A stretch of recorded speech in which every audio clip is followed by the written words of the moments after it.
What's up, guys? My name is Robbie, and today we're going to talk about how to make money betting the NBA. Now, the NBA is probably the easiest sport to make money on because there are so many games every day and so many different markets to bet into that sportsbooks have a really hard time being accurate in all their markets. So there are edges to be found all over the place. In the past year and a half sports betting, I've made $14,000 just betting the NBA with a 5% ROI. My record is 2,721 wins and 2,728 losses. Now, you might think that I'm not betting very well because I have a losing record, but that's really not what it's all about. It's all about the ROI. If I can make a positive ROI over the long course, then I'll make money sports betting. I play a lot of plus money or underdog bets. That's why I can have a negative record and still maintain a lot of profit. For those of you who don't know me, I also go by the name Closing Dime. You might have seen me on Picket or on YouTube, but I'm also a content creator for Outlier.bet and the owner of the Sharp Money Discord. So in the past 2 years, I've really focused on profitable sports betting and really focused on top-down betting, or what we call positive EV betting. Now, Outlier has some great tools that I'm going to teach you how to use today and how we can actually attack the NBA using the Outlier Pro page. The first thing I want to talk about, there's really three important things I look for when I'm betting the NBA. Number one is, does this bet have value to a sharp book? Sharp books are books like Pinnacle, Circa, and Bookmaker, and basically they just take extremely high wagers on certain bets, so their markets have to be really efficient. Otherwise, they would just get smoked by bettors placing $50,000 wagers into inefficient markets. And one thing I'll say before I go any further is betting NBA props and betting NBA main lines like spreads, totals, and money lines, it's a completely different strategy. So let's first just talk about betting main lines. So like I said, the first thing we're looking for is some value to Pinnacle. The second thing I'm looking for is which market am I betting into? So obviously, like I said earlier, there are spreads, there are totals, there are money lines. Then we have first quarter totals, first quarter money lines, first half money lines, first half totals. So there's tons of different markets. And what do these markets actually mean, and how much confidence can I put with these sharp books betting into these markets? So I'll tell you right here, the spread market is very efficient because books like Pinnacle, close to game time, they'll take $40,000 wagers on full game spreads, right? So their markets have to be really efficient. But when you go down to first half spreads, it drops from probably 40K down to about 15K. And then if you talk about first quarter spreads, they're probably only taking about $5,000. So with that being said, we know that we can trust full game spreads more than we can trust first quarter spreads. Now, it doesn't mean we shouldn't necessarily attack the first quarter market just because we're less confident in it, but maybe we would be a little bit more conservative with our bet sizing. We'll get into that later when I go into the Outlier Pro page and actually start finding bets. I'll let you guys into my thought process a little bit. The third thing that I want to talk about is timing. So what time of the day should you be hitting NBA bets when it comes to main lines? Now, sportsbooks, they move their odds. They move their limits throughout the day. So if they open an NBA line early in the morning, let's just focus on the main spread because I already talked about the full game spread. So let's just say Pinnacle opens up the full game spread and they're offering 10,000 limits right off the bat. Yes, that market is pretty good with $10,000 limits, but slowly as the day moves on and we get closer to game time, Pinnacle will start raising their limits, which means if we wait right before game time and they have $40,000 limits and then we find value on a retail book compared to Pinnacle, then we can really, really trust that market for sure because the limits are so high. But earlier in the day when the limits are only 10K or lower, we might want to be a little bit more conservative with that. So with that being said, I'll talk about it a little bit more later if some of that didn't make sense to you. I'm going to open up the Outlier Pro page and we're going to go find some NBA bets. All right, so we got the Outlier Pro page pulled up here.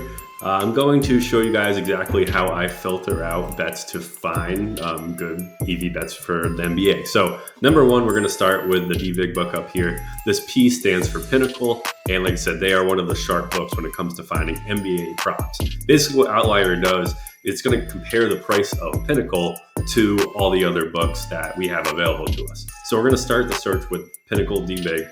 The no vig odds I typically put at about plus 250. That just means we're not going to be playing any crazy long shots. It's kind of just a comfort zone I like to play in, but you can go up a little higher if you feel like it, or down more. When I first started EV betting, I was actually only playing like plus 150 odds and below because it really reduces your variance when you're betting, more favorable bets. So game types, bet types, we're going to go into game lines here. Obviously, we're going to leave the rest of them unchecked.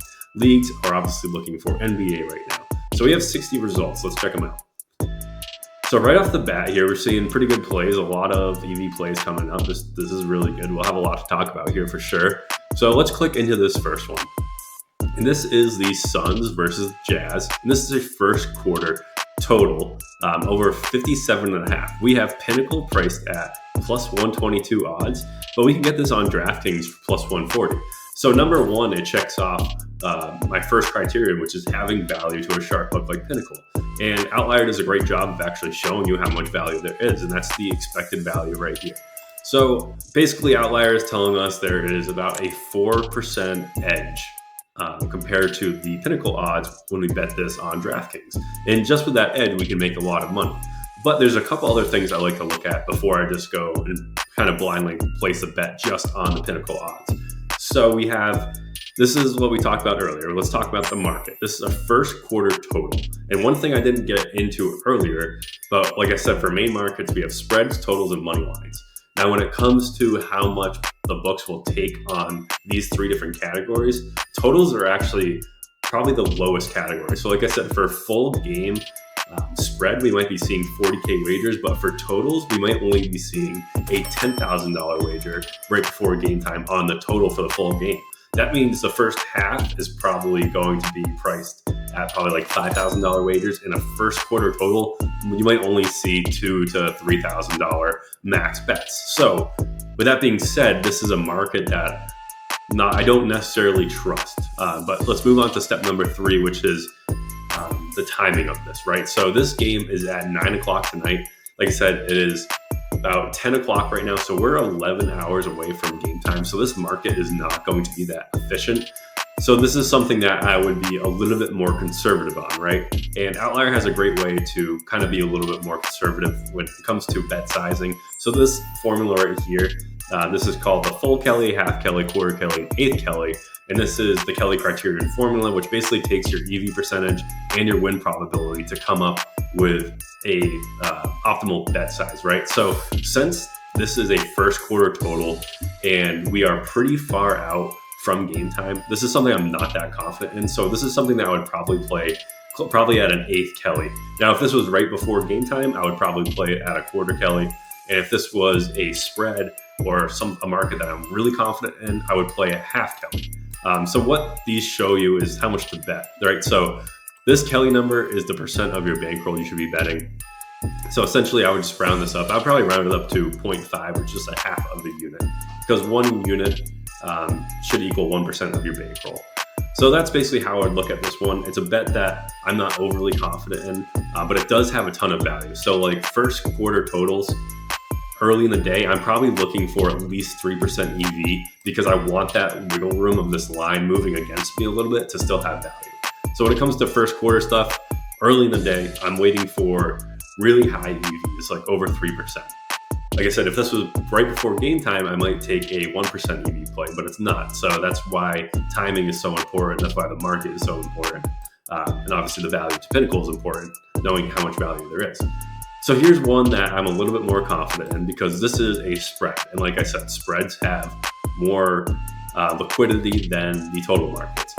But we have another example here where it is a first quarter spread. So it's not the high limits of a full game. It's not the limits of a half game. So we only have, kind of the lower limits. But this game is at 7 o'clock, which means we are only 9 hours away from this one. So we're a little bit closer than the other one. The EV is still around 4%, which is great. So this is a play that I would definitely take. And I would be a little bit more aggressive and probably bet this at a quarter Kelly, which would be about 1 unit bet. So really good bet for sure right here. I would definitely be placing this now, even though it's kind of early, but I really trust the spread markets because there is just a lot of liquidity in most of these markets, even though it's a first quarter.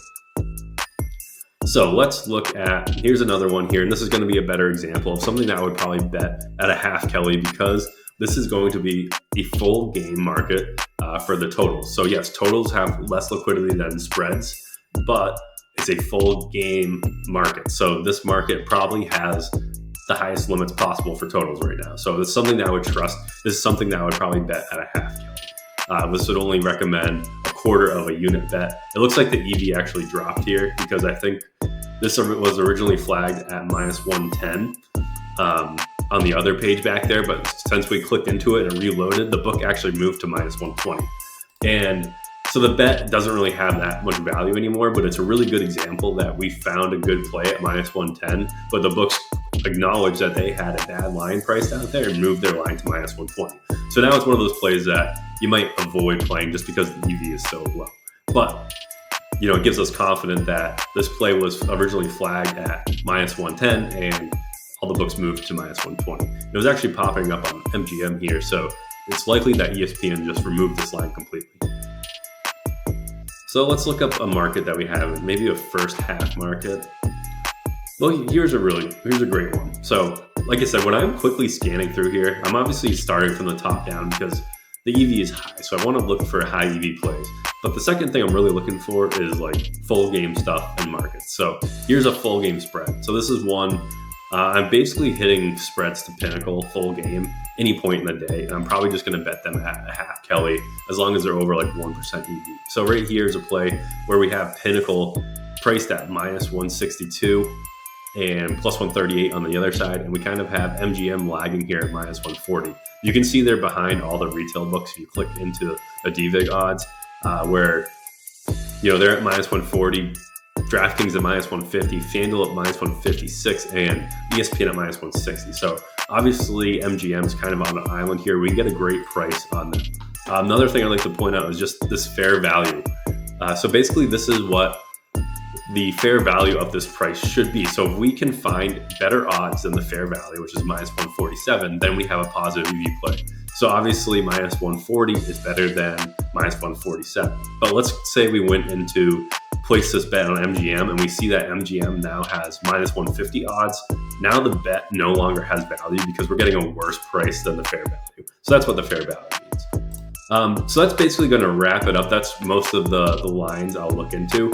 I'll probably make another video on finding good plays for NBA props because the NBA prop market is one of the best markets to make money on. I think I have like almost a 10% ROI betting NBA props this year. So definitely check that video out.